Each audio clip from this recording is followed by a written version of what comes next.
खतीब और आप देख रहे हैं इसकी उसकी अपनी बात। दोस्तों, खबर है कि भारत सरकार बहुत जल्द चेकबुक पर पाबंदी लगाने वाली है।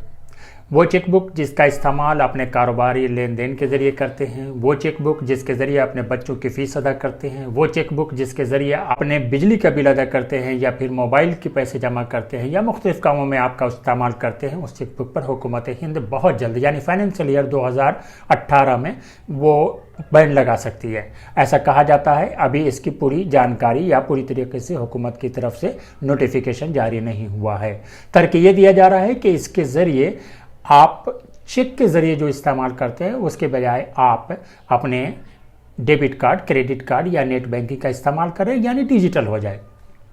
अब सवाल पैदा ये होता है कि डिजिटल आप किसे करना चाहते हैं। वो लोग पढ़े लिखे हैं, वो लोग जो गांव के अंदर रहते हैं, वो लोग जिन्हें मालूम ही नहीं है कि डिजिटल पेमेंट हम किस तरीके से कर सकते हैं।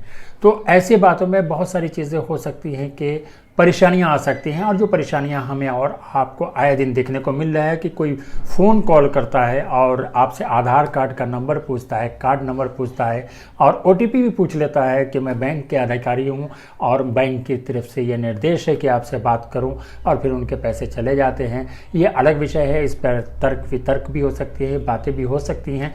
लेकिन जहाँ तक बात है कि हुकूमत ज़बरदस्ती जो आम आदमी को कैशलेस बनाना चाहती है, डिजिटलाइज करना चाहती है, यानी चेक के बगैर पेमेंट आप सिर्फ और सिर्फ क्रेडिट कार्ड, डेबिट कार्ड और नेट बैंकिंग से करना चाहती है, तो वैसी सूरत में हुकूमत उसके ऊपर लगने वाले चार्जेस को क्यों उसे वेव ऑफ करती है, क्यों नहीं उसे बंद कर देती है। अगर वो ऐसे कदम उठाते हैं, हुकूमत इस चीज़ को बर्दाश्त करने के लिए तैयार हो जाती है, तो यकीनन हिंदुस्तान का एक बड़ा तबका उस चीज़ को इस्तेमाल करने लगेगा। कुछ लोगों के पास क्रेडिट कार्ड, डेबिट कार्ड है, बावजूद उसके वो उसका इस्तेमाल करना नहीं चाहते, क्योंकि जहाँ भी वो चीज़ खरीदते हैं और उस पर जो कार्ड देते हैं तो कार्ड में एक्स्ट्रा चार्जेस लग जाते हैं, यानी उसकी कीमत में बढ़ जाता है। वो कीमत खामखा का हुकूमत को देने से क्या फ़ायदा, जिसका इस्तेमाल हम नहीं करना चाहते।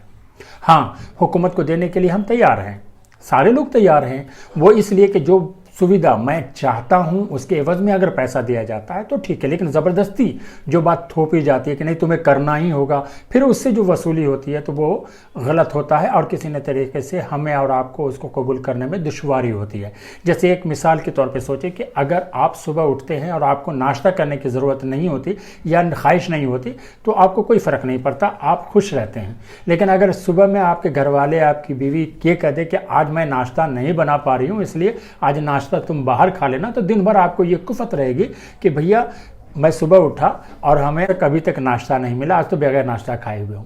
यानी ज़बरदस्ती अगर किसी ने थोप दिया तो वो चीज़ बर्दाश्त नहीं होती है, और जो चीज़ हमें अपनी खुशी से करते हैं तो वो चीज़ काबिल कबूल होती है। बस यहीं पर ये मामला आता है कि आपने डिजिटाइज करने के लिए कह दिया, credit card, debit card, net banking इस्तेमाल करने का हुक्म जारी तो कर दिया, लेकिन ऊपर से जो अमाउंट देनी पड़ती है टैक्स की शक्ल में, ट्रांजैक्शन की शक्ल में, वो ज़बरदस्ती है और वो तमाम लोग इसको कबूल नहीं करते।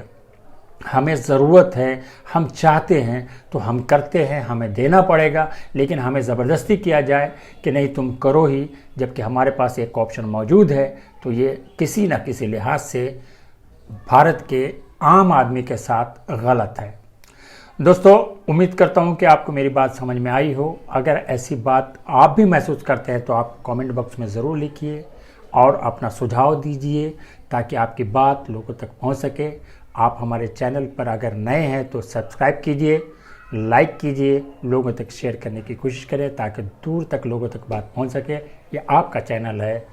Till then, good bye.